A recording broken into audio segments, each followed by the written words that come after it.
Welcome to Building Resilience, the podcast where faith and leadership intersect to explore the true meaning of resilience. My name is Jose Pereira, and I am thrilled to launch this journey with you.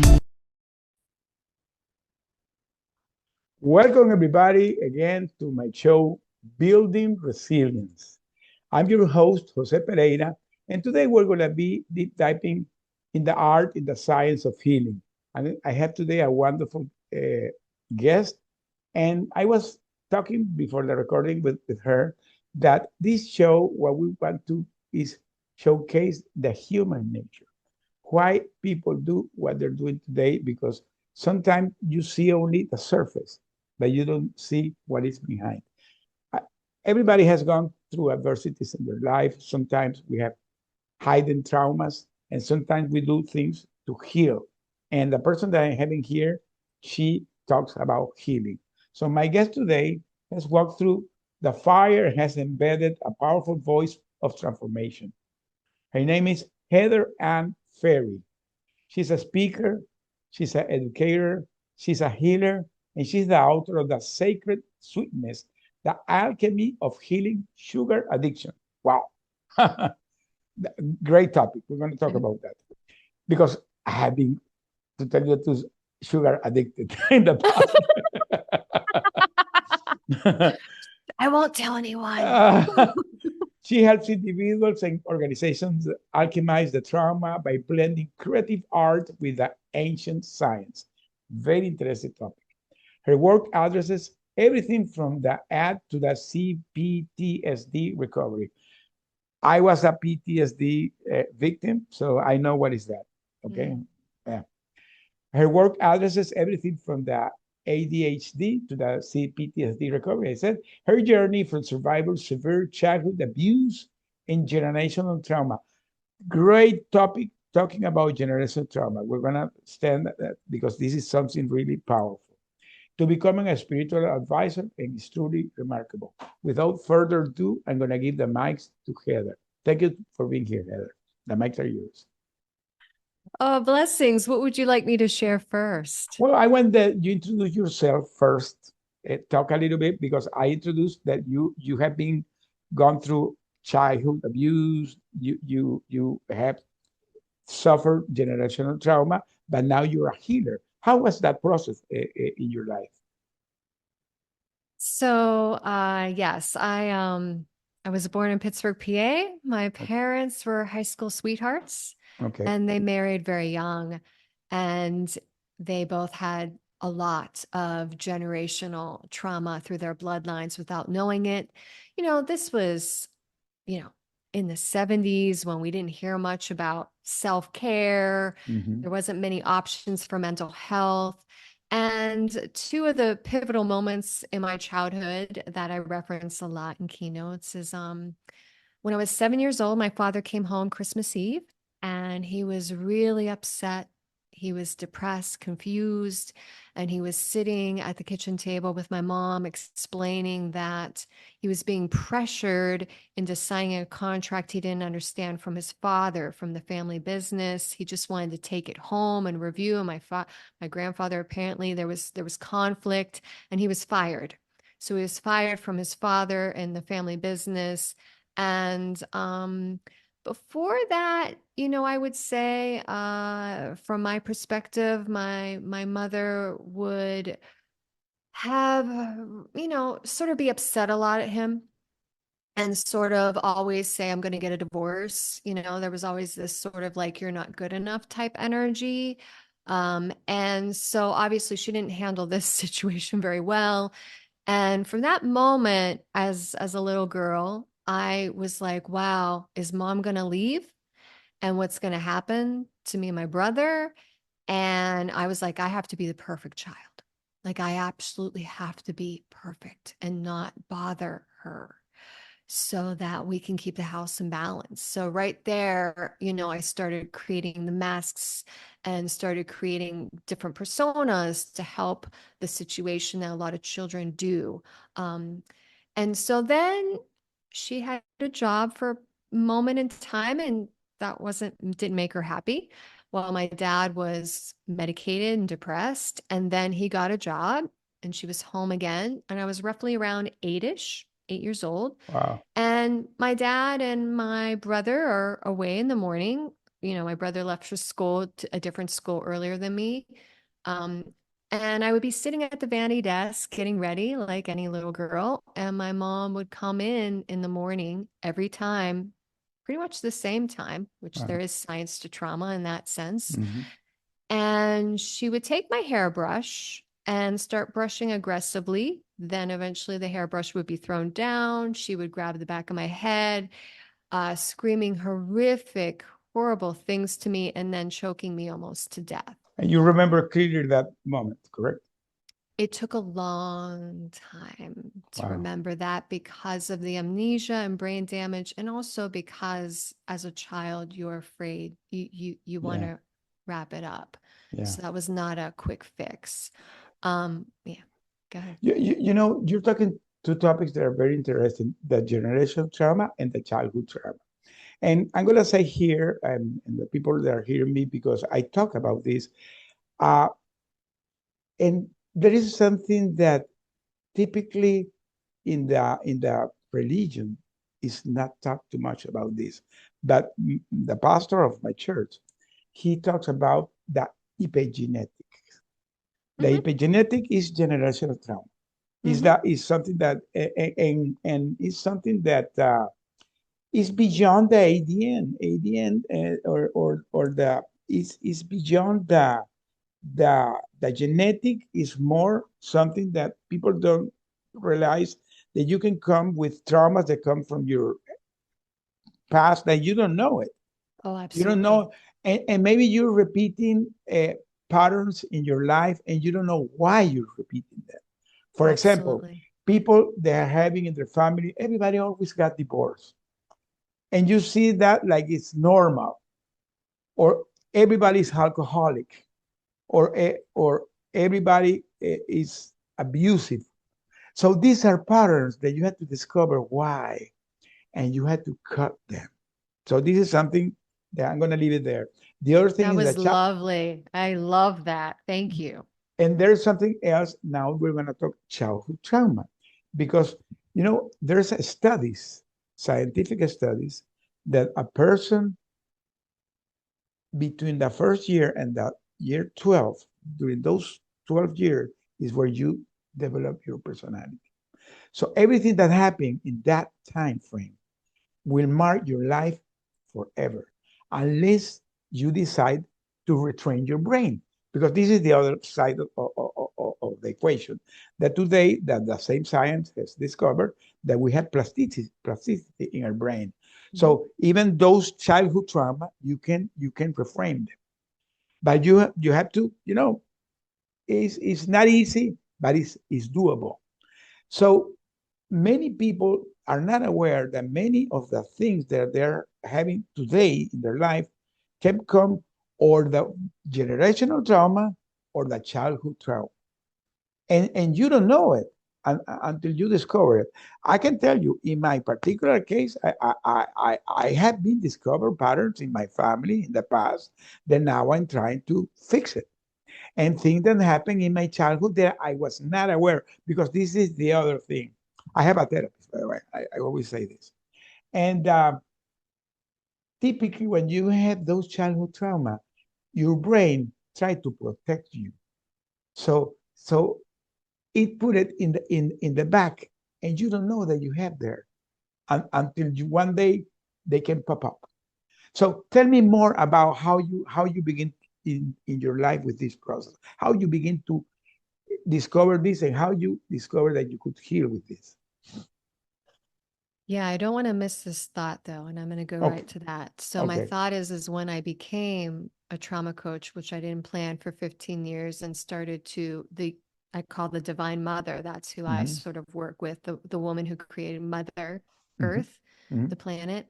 The divine mother brought in, not a coincidence, all these particular therapists, nurses, doctors, scientists as my clients, which I was shocked, because I was so insecure about sort of am I smart? Am I this or that? And sort of became a mad scientist. None of them thought that their health, mental health, or any other problems had to deal with trauma. And I started to see these patterns, and I'm Mm-hmm. thinking, why are we not diving deeper into this? We're starting to touch it right now, but Mm-hmm. what you've introduced so far is brilliant. How it got started for me was I was still living in New York City in my early 30s. I was not happy with show business anymore. Sort of Broadway was turning into more commercialism So you were and in the Broadway corporation. scenes. You were in the Yeah, Broad. yeah. Talk a little bit about that. don't don't Well, don't don't I skip it. worked, I worked as a choreographer, as a performer, singer, dancer, actress. But the real special moments in my keynotes, my website is the tap dancing career. Which I started tap dancing at age 3. My mom bought me those shoes, and I was actually very gifted immediately, which is a program from a past life. Mm-hmm. Where did those skills come from? And so the tap shoes were my only voice. So that's using a creative arts, growing up, not allowed to really talk at home. I tap danced. So when I moved to New York City, I lived above a jazz club across from Columbus Circle.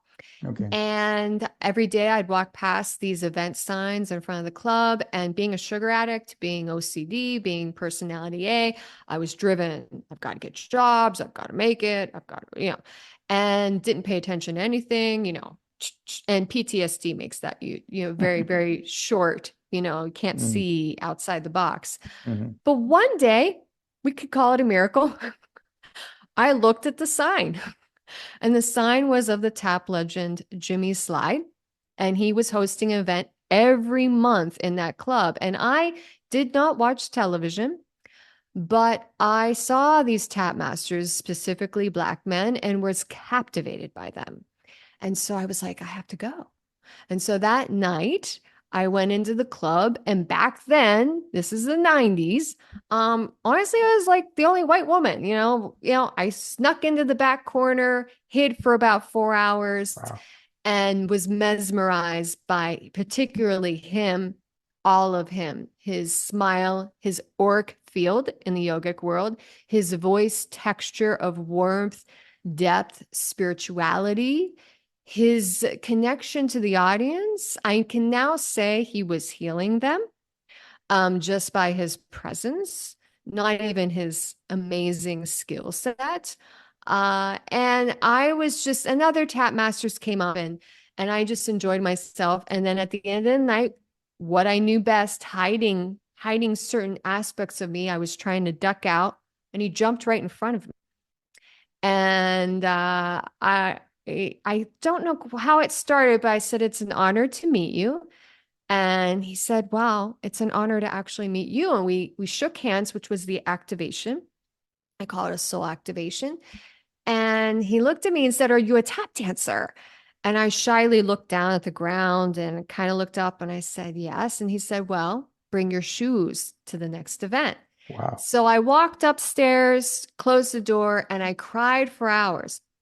I wasn't allowed to cry growing up. I didn't cry, but I cried for hours. I didn't cry after that for many, many years. Okay. So there was a deep, I call it past life, spiritual connection to Jimmy Slide. Um, and that's one of the beautiful moments that I can, share. And how long you stayed doing it? Say that again. How long you stayed doing it? How long? Well, tap dancing for a good decade. I had a Guinness Book of World Records for turning on one foot in tap shoes 16 times, which takes a lot of discipline and balance. That's an actual skill set that incorporated some of the yoga that I was starting to study and the balance of the right left hemispheres of the brain. I did a lot of other show. I was writing shows at the end of my career because I wanted to empower women. I wanted to show other sides like we're doing today. And I did a one-woman show off Broadway. And that was sort of like a calling of, I need to go home now. And I will also say my brother had 2 beautiful children who are angels. And the first niece was born, and she was very, very young. And hearing her voice on the phone opened my heart chakra to also go home. But I went home to move back to Pittsburgh with the intention of cleaning and healing the trauma and abuse, but I had no idea what that entailed. Wow. How was your turning point to do what you do today? What made you switch? So when I got home to Pittsburgh, and I was thrown right back into show business, even though I was confused about what I wanted to do. I thought yoga, Pilates center. A high school boy who I was best friends with, we held hands every day. I call him Miles in my book series coming up. He was a Black boy, and we held hands and I just say that because back in that era, this was not as common. I'm not going to say there was tons of racial issues in our school, but there were underlying racial issues, and there were comments made to me by the teachers, and I was aware of that. But we held hands in between classes every day for many years. And I can look back now and say that was a big deal coming from the abuse. I didn't let anybody touch me or my family or hug me. So there was something sacred about that. And we're going into this Black thing, I think, for a reason, which I'll carry on in my maternal bloodline, because there's a mystery to that unfolds in the last couple of years of my life. But so I reconnected with him in Pittsburgh, and we dated for a moment in time. And he was in the criminal justice field, had done a lot of therapy and healing work. He had parted from his mother at the time, and he was much more grounded in that sense. And there were issues that came up in our relationship, and through really deep love, sat me down and said, look, you got to heal this stuff. It's this stuff that's coming out isn't about me, and you need to heal it. And I think he waited just long enough for me to step into the healing field before we parted. So he was part of your transformation. Yeah, I don't know if I trusted him. He was one of the few people I trusted, so I wasn't going to necessarily, I wasn't a big fan of talk therapy because of my trust issues. Why am I going to talk to somebody when the doctor couldn't tell when growing up that I was over medicated and I looked like I had a massive stroke at age 9? Like, there was a lot of serious trust issues. And so it was a big deal. And then what happened after that is I woke up in the middle of the night and heard something saying Reiki energy. I didn't know what that was. I grew up blue collar. I didn't hear any of these words, shaman, healer, yogi, meditation. I didn't hear any of that, which I think makes my story a bit practical for anybody to connect with, because I'm a practical healer in a sense. So I went online, and immediately this woman came up from my area. She was a psychiatrist for 30 years at the time. She left her industry, went into Reiki energy work. And I talk about her in book 1, chapter 8. She's the only teacher I had in all the sciences. She initiated a lot. She's a lot older than me, still alive, beautiful soul. And there was a lot of powerful moments we both had together. We both I believe, had life-changing moments. And then from that period on, as I started to get sick, as the body started to tell the story, things were untangling, is when the Divine Mother started introducing sciences from my soul database, because we are souls. When we Correct. leave, our souls have a database, and it's important for you to clean it up. Yeah. And so for me, we're like a computer. We're the CPU, and we have the database. Yes, absolutely. And that's where it began. Now, as far as healing others, didn't plan that either. That came through. I was already sort of a yogi meditation, and it came through a meditation that I should start a private practice in my apartment in one of the rooms. And so I did, and immediately I started getting calls. Wow. So it was set up. It was set up by the divine, And I always say that well, that's what life is, because there are turning points in your life, and it can come from anywhere. So that person that you're talking, he was like an angel that appeared in your life. That's because life brings us angels, no? Angels that in the moment you don't see them, but Yes. when you look back in the mirror, you can identify the angels in your life.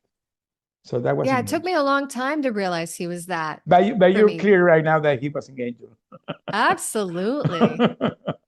Okay, that's great. And you know what's interesting is he was an angel to me, but he might have been a jerk to somebody else. But the angels are like that. And Yeah. that's what it is, you know what I Yes. mean? That's the way it is, you know, and it Yeah. deals with your soul, your contracts and your soul contracts and all that. So yeah. So let's talk about the ancient healer. So and the sugar addiction too, so because I'm very interested in these two topics. Let's talk about the ancient healer. Tell me a Okay. little bit about it. So, I didn't term that until recently. I really sort of tiptoed around healer, Mm, and because there's a great responsibility, you don't want your ego involved. And for me, I will say I will always continue to self-learn and self-grow. It's very important. I'm human. And if there's another science or healing tool that I feel is important in the mix, and I think that's kind of what makes me unique, because usually when we specialize in something, we specialize it and then we stop learning sometimes. We stop mm, growing and we think this is just it. And for me, that has not been the case. And I think that's why when people work with me, especially doctors, they're shocked at how much I know and the experience, because it's organic and it's nonstop. I'm not stopping the process of learning. Um, so, in regards to these messages, I will say the first healing tool that came to me is connected to the Bible. I'm not a religious person, but in the sense of water, living water. And the messenger was some noted as Jesus, some noted as Yahshua. I call that gentleman Yahshua. Yahshua came through me first and started to say the water is bad. And this was many years ago. And so I started to get information, and it's been a long, long journey of water education. But what I will say is, if our brain is mostly water, why aren't mental health therapists studying quality of water?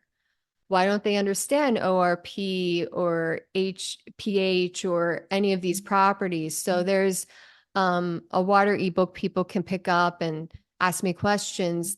That's probably a 5-hour lecture, but the bottom line is water, specifically electrolyzed reduced water, which has a ton of PubMed research, has been a game changer for me and my clients in brain injury wow. and recovery and in crying. Because when you're frozen and you're taught not to cry, and then you have, think of it. I mean, we've got plastics in our water. I mean, it's coming mainstream. We've got, antibiotics in our water. We've got forever chemicals in our water. I mean, the list goes on. So you're consuming that. You've got parasites actually in your water, and 3 of them, which if one So you say cuts that into in the, a bottle of water like this can yeah, I come? would recommend you go on my website and download my free water book. And I'd Wow, be happy to wow, ask any questions. wow, Because you being a leader, yeah, that would be very helpful and anti-aging, and having worked in senior care as well as Alzheimer's and dementia with brain work. So yeah, yeah, water's a big deal. And we think water's water. Um, and we need to stop that programming, and we need to pay attention. I'm actually at a point where I would love to attract more leaders in as far as legislation and regulation in regards to a lot of things with that, but that's a long other story. But so wow. water is a big deal. I have an ebook, and I would suggest reading it. It's not a sales pitch. It's some of my story, pictures before and after. I mean, you can see it. I have a completely different face now. You know, my skin is different. I'm not inflamed. My hair is healthy again. It's a pertinent because if you're showering under chlorine that's going into the pineal and pituitary, even a shower filter, proper one, qualified and certified and tested by third party studies is what I'm about. Some people call me an Aaron Brockovich, and I take that as a compliment. I'm hearing you, and I was thinking in the movie. Yeah, I I've was thinking in experienced. the movie. I Yep. was thinking in the movie, to tell you the truth. And let me tell you something. I live in Houston, in Texas, and one of the big issues here in this area that the water has a lot of heavy metals in the Yes. water, and well, and it's true. You're washing and you're showering, and all those metals are going inside your skin. So it And makes it's such an easy fix. It can really help people get to the next step. I can't say enough, and especially for businesses, this is like a tax write-off. So this is like a no-brainer. You know what I mean? Like this is something that we need to be moving forward. And I think the problem is that doctors and plumbers are not educated in the yeah, field, yeah. and they're the ones that usually should be the messengers in that lane, and we need to change that. So if you're one of those game changers listening to this now, reach out to me and I will share with you if they do. Where they can find your book that talks about that? You have it in Amazon, in It's your on the website? first page of my website, which is my name, Heather Ann Ferri. You go down the bottom, you put your email in, and it literally comes up right away. Okay, Right away okay. to read. And, you know, I do free consultation questions, but you really need to understand what you're buying. Oh, wow. That's Okay. key. Okay, well, the audience And that hearing this, please take care of the water and go and download their book because it's a big deal. Wow, let me tell I you, didn't expect to do that today. no, but it's surprising, really. Well, as you said, it's a no-brainer. If doing changing the water can heal your body, why not doing it? You know? Yeah, the when you talk about sugar in childhood, my father worked for the water pipes, so I listened to him complain. Nobody took him seriously. So this is a generational healing too with water and all that. And when my father passed in 2022, he said, "You got to lead with the water," you know. A lot of men in my city of Pittsburgh did not take me seriously. Women, mothers, healers, all purchasing. But a lot of the male leaders have not taken this seriously yet. So I send that message out. I'm open for conversation. You can disagree, but disagree with facts. That's all I Correct, ask. That's correct, all I correct, ask. You correct. know, because I don't want to say it saves lives, but it does. And it definitely upgraded my life in dramatic ways. So that was the first one. Now, back then, I'm going on Yahshua, I'm going on Voice. I really broke and ended up praying, should I purchase this? Because there's two parts. There's a filter and then there's a medical device from Japan, and it was Yeah. expensive, the medical device. And I got yes. And thank you that I listened to that. Best investment I've ever made in my life, to be honest with you. 15 years later, still have it. Have many, many more amazing healing stories. One with rashes when I pulled up an ancestor and I had tons of rashes, took pictures. That's going to come out later this year. Quickly healing those rashes through these waters. Water used to actually be healing in the United States. We think you have to go to some foreign land. We've been lied to about that. In Pennsylvania, there's documentation that I talk about in book 2 about healing waters and how the Indians were invaded and how the foreigners took that water.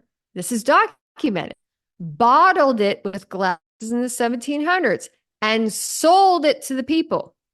Wow. So we used to have in PA healing medical grade water that's documented. I voiced this to many healers here. Nobody seems to be holding on to the fact that we need to address this issue. And where is the water today? Is it extinct? It doesn't, the waterfall is very little, and the healing properties are gone. Oh, wow. Wow. Isn't that sad? Wow, of course. And I found the documentation kind of like Aaron Brockovich. Wow. Maybe we'll make a movie out of it. Maybe there's another. Well, let me tell you, I was thinking of that could be a great movie. I know that Mr. Rogers, who I sometimes listen to on the angelic side, would love that. Let's talk about the sugar. So what about the sugar?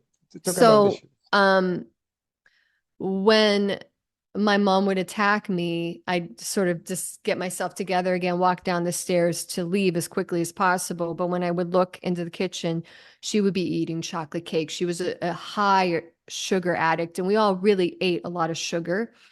And I became a sugar addict. And so it wasn't something that I was aware of, that sugar wasn't, you could be addicted to sugar.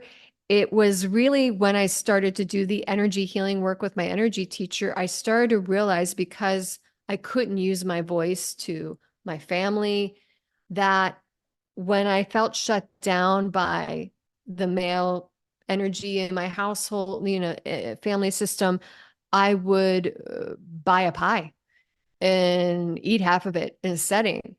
And that wouldn't do anything. And so I go through that, and basically the book you're illustrating, it's an ebook that I'm going to make into a Kindle, but people can email me and get it for free now on this, but I am going to sell it. So if you listen and you want to read it, it's deep.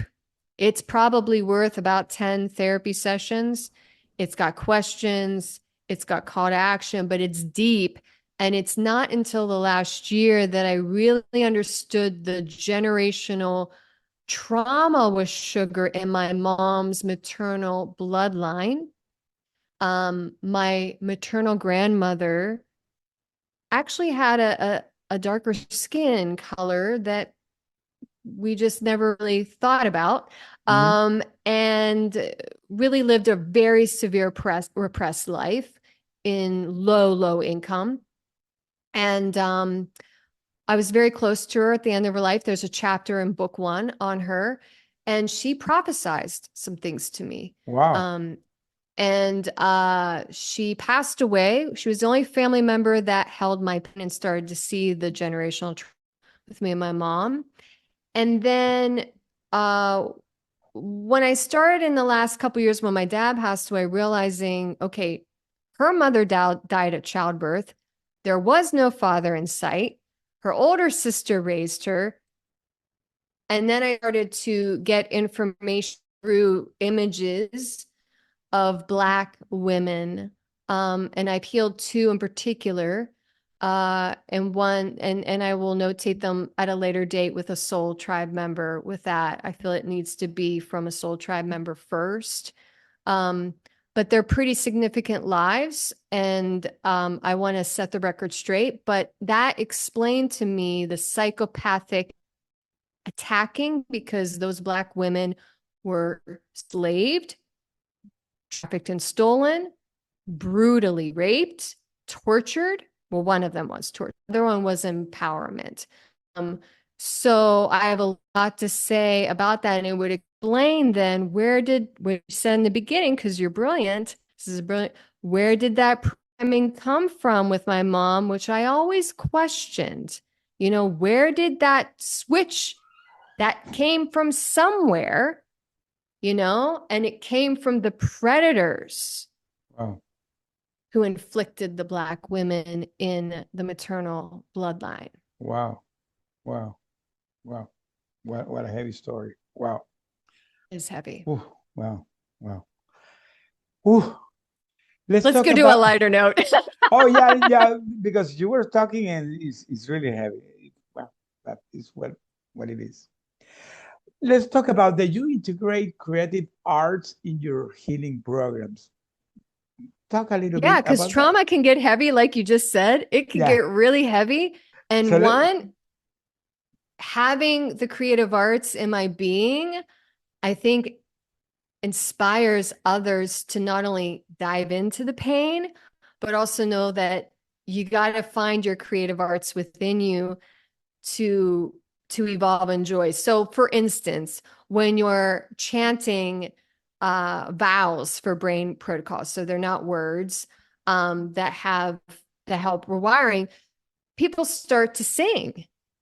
They start to learn to sing, and they're singing in the car now. And I encourage them to sing without anybody else, to make up their own song. I'll have them write 3 affirmations and start making up your own melodies. Well, even the religion, for example, in the Christian church, you do worship, and the worship is basically that.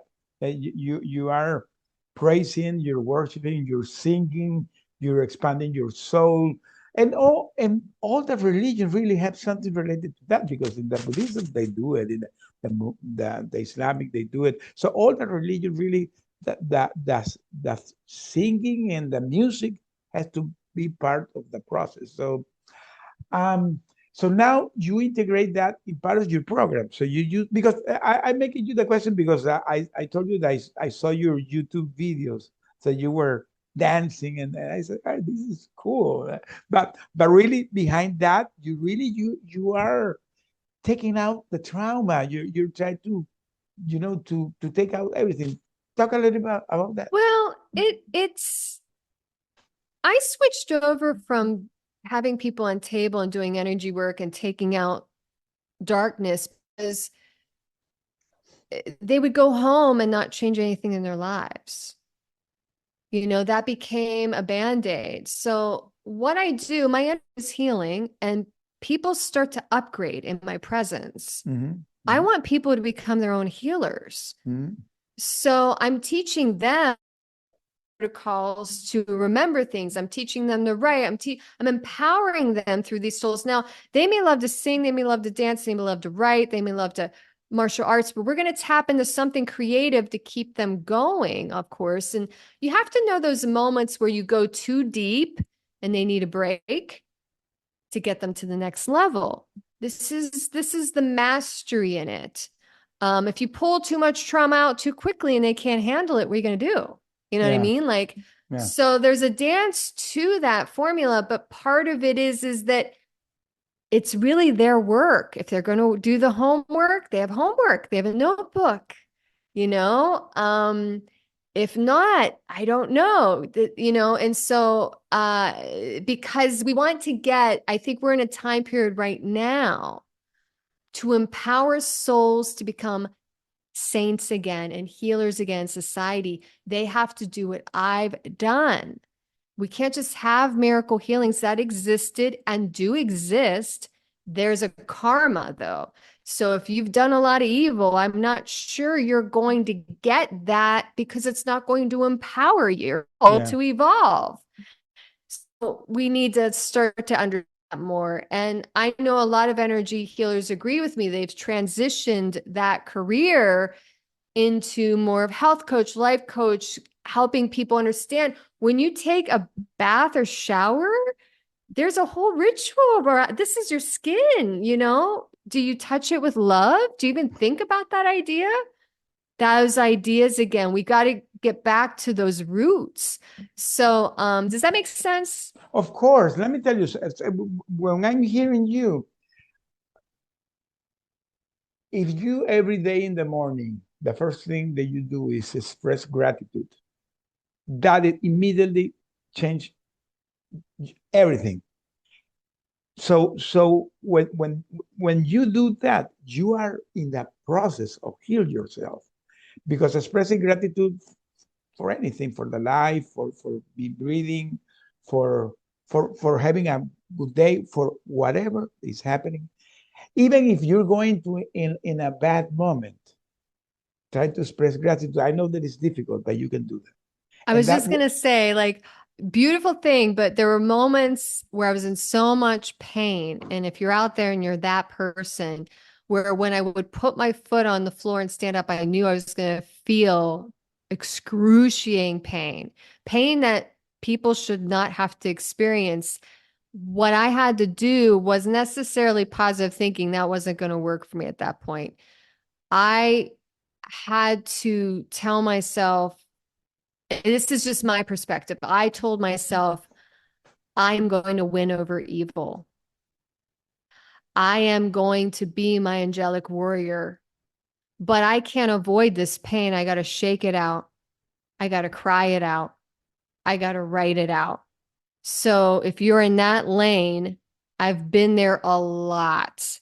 I'm now in his lane, but I really wasn't there for a long time. But you're talking about transforming the pain in a purpose, and that is exactly what people sometimes don't get it. And you have to try to talk from the scars and not from the wounds, because you have wounds. Everybody has wounds. Everybody has their own valley, and you have wounds, and the people normally talk from the wounds, from the pain, but you have to talk it from the scars, because when you have the scars, what is represented that you went through the battle, they should not hurt. They are there. They only represent that you went to the battle. So that in that Well, moment, I want to kind of, it does hurt. Swelling the brain hurts. When your brain is swollen, it hurts. So I want to really be practical about that, because I've okay, been in it and I've experienced a lot of it. okay, I don't want to subscribe to, I appreciate your psychology. We're going to agree to disagree, but there is pain that's pain, and we have to have reality, because we need to be realistic about predators. And we need to be educating our public, our children, our women about predators.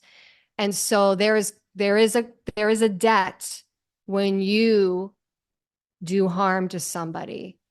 That is just that.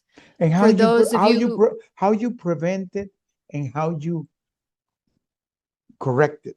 So what? absolutely. Well, correcting and healing an abuser is actually very different wiring, because I've worked with predators than victims. Oh, wow. And that definition is iffy depending on your soul database. You could be a victim in this life, but a predator through your lineage. So it's a complicated issue. It's not black, white. It's not. So I don't go there, because it is extremely complicated. And I'm not going to say I know it all. I just know from what I have gone through, and my clients for 15 years have gone through and examined. But I will say this, if you're waking up with pain, get to somebody, and maybe it's outside the box, get to a spiritual advisor, get to a healer, get to an alternative mental health clinic, get to, get Because somewhere. the traditional clinic will not help in this. And I'm going to be honest, many people go to traditional doctors, and a lot of pills, a bunch of pills, and so when you are intoxicating, having 8-10 pills per day. So this is Can I really say one more thing? I want to say one very good comment. I have been blessed recently to be on a lot of podcasts where the hosts are mental health therapists. And what I will say about this is there's a movement of a divide. Part of the education in mental health right now is just analytical, and it has to change. We have to train them to have all these other sciences, because if you're sitting across from analytical, that does not heal trauma in the body. And if you're sitting across from analytical, that person could be projecting their psychology onto you, or their belief system onto you, as opposed to you healing and finding your own way. I never impose what I believe spiritually onto other people. People have experiences with Yahshua. People have experiences with Buddha. That's their journey, not mine. The other thing about the mental health therapists that that I support are the ones studying off of us. They're realizing now, oh no, we need to understand energy. We need to understand other science, because science is a controversial subject in America, and it's going to be for the next year and a half as things unravel. But what PubMed, what experiences can I get? I always say, for me, the brain protocols, 3 months max, and you should be good to go with OCD, PTSD, childhood trauma, ADHD. So if you're doing a module in mental health for years and you're not seeing the results, just decide to do something different. That's all. Yeah. So Be open to change. you work today with schools and business and organizations. So this is the type of technique you use in the school? It depends on what's going on. So Okay. with schools, I've gone in to help with violence, Okay. specifically disabled schools where the aides were being hit, with children in wheelchairs. And what I would do is go in and assess some things. And believe it or not, sound music was the biggest issue. They were playing hip hop, which can be very violent and aggressive depending on what you're playing. And that's why the children were acting out. Also, so I would have them play really calm, healing music to and from when the kids were coming, and then work with the staff on some meditations to calm them down. Because once they're getting hit, the staff's getting hit, they're now in trauma mode. And the child feels that even though they can't verbalize it. So school situations, a lot of times violence.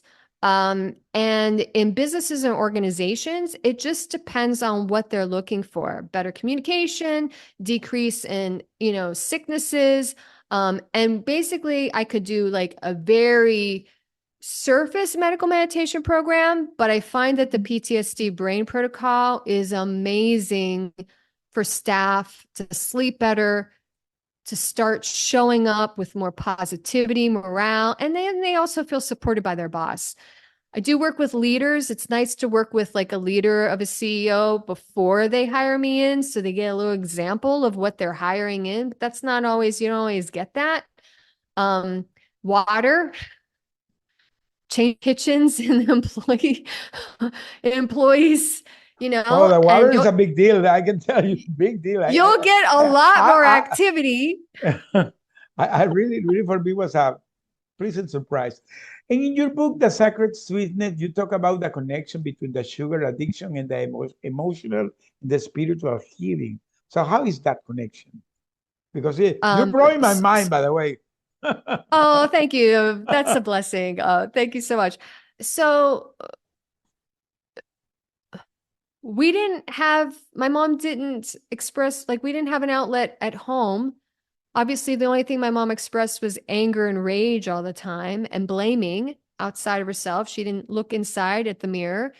And my dad, silence. So they were yin yang, which is an interesting toolkit for me because I understand the yin yang now. But I would say, so I didn't grow up connecting to my emotions. I was frozen. That took a lot of time. It took a lot of time with the crying and the healing and stuff. So sugar is a lot of times used when people really don't realize it to numb out. It affects the frontal cortex of the brain, which is your memories, to numb out.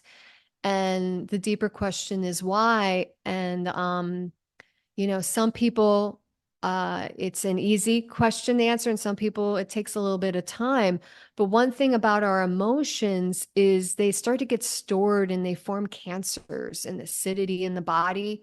And so this is why the water flushes that out and it starts to get you go inside of yourself. But with a for sugar, so for me, it was really to become comfortable with myself in silence and ask myself questions.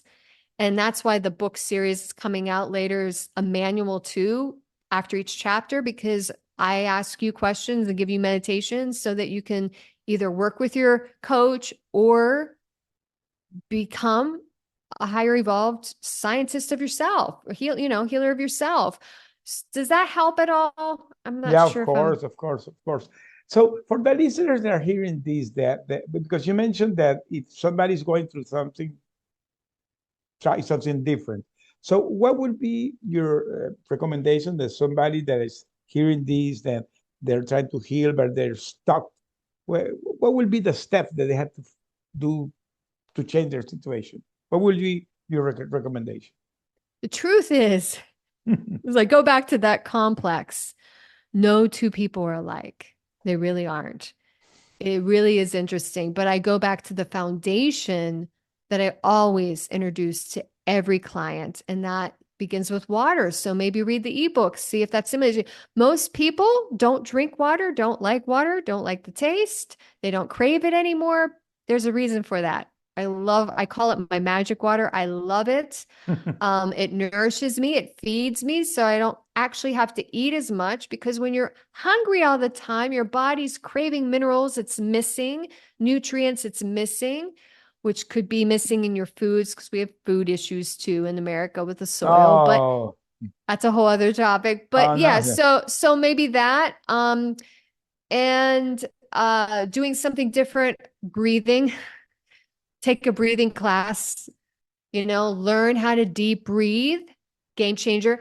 I not only teach one nostril breathing, but I teach the client to understand the psychology behind opening up the left nostril. So if you're sitting here and you're deep breathing deep and long through the left nostril, you're relaxing fight flight.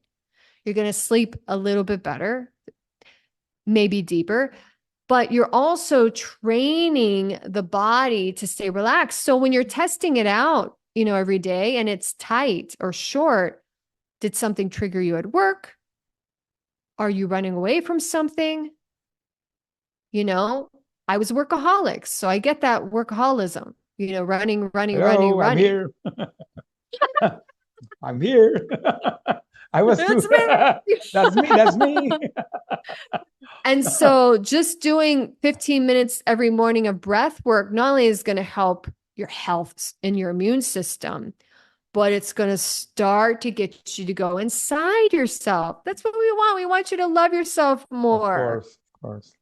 So talk about your books, because you had the book series and there's some music there coming soon too. So how this tie this project in your mission? So what that with the people expect with this new project coming? Your book So, and the music. yeah, thank you. Over a decade ago, I was told through the Divine Mother to write my story out. And I did, even though I had severe brain damage. My grammar was awful. It took forever to write this book. So if you're the person that I have trouble reading, but I've been there, I understand.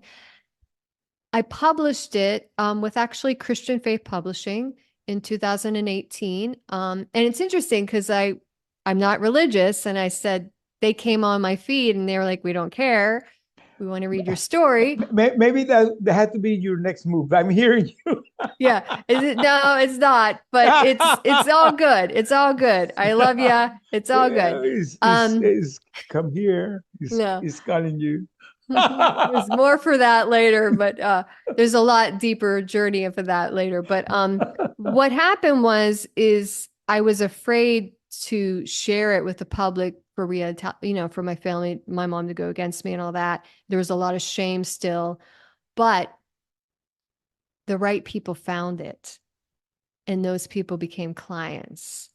And that was the purpose of that particular book. It wasn't supposed to be worldwide, and it had a specific purpose. I want you to keep that in mind, because sometimes we think, oh, if I don't have 5 million likes, I'm not doing something right. That's not correct. Yes. You're not spiritual then. You don't understand how this works. Yeah. When my father passed away in 2022, which is in book 2, it's a pretty deep experience that I write about. I started to hear him, and he said, take the book off the shelf. And so I did. And then I started to go through a lot of deep healing, which became bloodline generational. I started to part from a lot of people, isolate again, because we have to do that. And when I was called to start, I wrote book 1 with my dad on the other side. We picked specific chapters to rewrite from a point of view of a healed child. And he wanted a manual after each chapter so that you, the everyday person or the healer, shaman, could use these spiritual questions, medical meditations to start introducing a toolkit. So book 1 deals with self-development. Book 2 deals with work development. Okay. And book 3 deals with love development. Because obviously, my parents' marriage, and then me, I have not been married yet. And the self-love coming into that completion is very important, but I believe in the union of marriage. Wow. Well, very profound. And the songs, I'm sorry to interrupt you. Yeah. The songs are actually a bigger deal because I didn't like my voice for many years because it was different, actually. It was constricted and tight. But while I was teaching clients privately on Zoom and yoga classes, people would ask for a CD. They said, your voice is calming. I really want to, and then I sang to my dad the last 15 days of his life, and my mom. They had a healing. And that initiated me. So I've written 8 songs that are around my ancestors. One song is about him and a little bit my mom. And that is healing the women in my maternal bloodline who had no voice, and some of them were actually chained and were not allowed to have a voice. And I obviously didn't have a voice for many, many, many, many years. And it's just in the last couple months, I've been told to come online and start to speak on podcasts like yourself. Wow. Incredible. So if you could leave to the audience a piece of wisdom about your resilience, your healing, what it will be?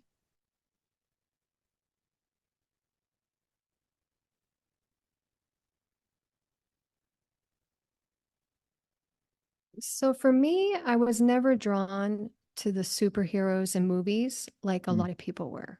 Like my brother was really drawn to I'm a Superman fan, for example. Superman, super this and that.